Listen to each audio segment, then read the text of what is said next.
So it's time to talk about the best animated movies of 2016. Now, there's not going to be a worst list because I feel there were only two, maybe three movies that came out in theaters this year that I would actually call bad. In fact, I'm actually not even sure how they made it to theaters, but for the most part, everything else was at least serviceable. And we had a lot of animated movies in 2016. We had multiple movies from different studios, which is insane. But I can honestly say that 2016 was about one thing and one thing alone. Talking animals. Yes, every animated movie that came out in 2016 had at least one talking animal. We had birds, we had fish, we had mammals, we had a couple of reptiles who I feel are very underrepresented in cinema. We had animals from prehistoric times, we had animals from space, we had trolls that I guess are kind of an animal. Kubo and the Two Strings had a talking monkey. We had a singing crab monster in Moana. We had whole societies of animals. There was no escaping it. And like I said, these movies were at least watchable, but it was pretty clear that a lot of them were intended to sell some kind of product. I'm looking at you, trolls, Angry Birds, and The Secret Life of Pets. So the criteria for this list is it has to be an animated movie released in US theaters in 2016. Also keep in mind that I didn't get to see every single movie that came out in 2016, but I heard that even the ones I missed were at least okay, like Secret Life of Pets, but unfortunately I never got around to seeing it. So let's start with some honorable mentions. Now, because of the criteria of the list, a movie that I really liked that came out last year is disqualified from it, and that is The Little Prince.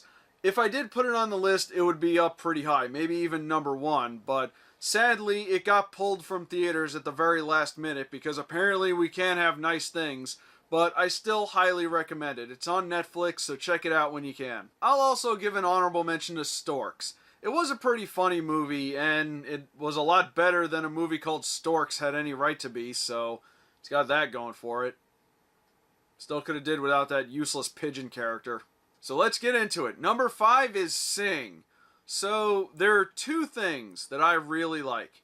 I like to be surprised, and I like a good ensemble cast. And Sing was both of those things. I was very shocked at how much I liked this movie, and it's mostly because of its very engaging, interesting cast of characters. It had a great voice cast, it had some good music. The voice actors actually got to sing, which is a big plus for a movie like this. Sadly, I think this movie is going to become a victim of bad advertising because the trailers I saw, the early trailers I saw, were pretty good. They told us what the movie was about. They introduced us to the characters and the situations, and then I saw the TV spots. And all it was those bunny girls shaking their butts and Buster washing that car, which is not at all what the movie's about. In fact, the scene where Buster washes the car is supposed to be sad, not goofy. Also, this movie got undermined by Zootopia because it's another movie about a city full of animal characters that came out in 2016, and maybe it is Diet Zootopia, but I think it works well on its own. Number 4 is Kung Fu Panda 3.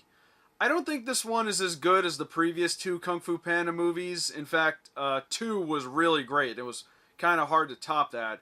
But this one was definitely the funniest of the three. It had Bryan Cranston as Poe's dad. It had J.K. Simmons as the villain. And I think this movie capped off the trilogy nicely. Also, I heard that there might be more movies in the works. I haven't heard anything concrete yet, but I really hope they don't because I really feel like this works as a trilogy, and I really don't see where else they can go with it. And besides, DreamWorks needs to be busy working on How to Train Your Dragon 3, which they need to hurry up with. Come on, guys, chop chop! Number 3 is Sausage Party.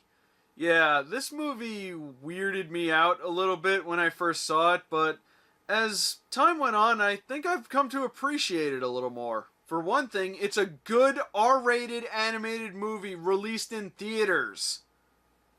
When was the last time that happened? Also, it's a little bit smarter than I gave it credit for. It had very good, interesting characters, and it had a point to make, which it did very well. So good job representing R-rated animated movies, which I do feel like we need more of, or at least good ones. So hopefully future filmmakers will look at this one as a good example. Number 2. So, Disney.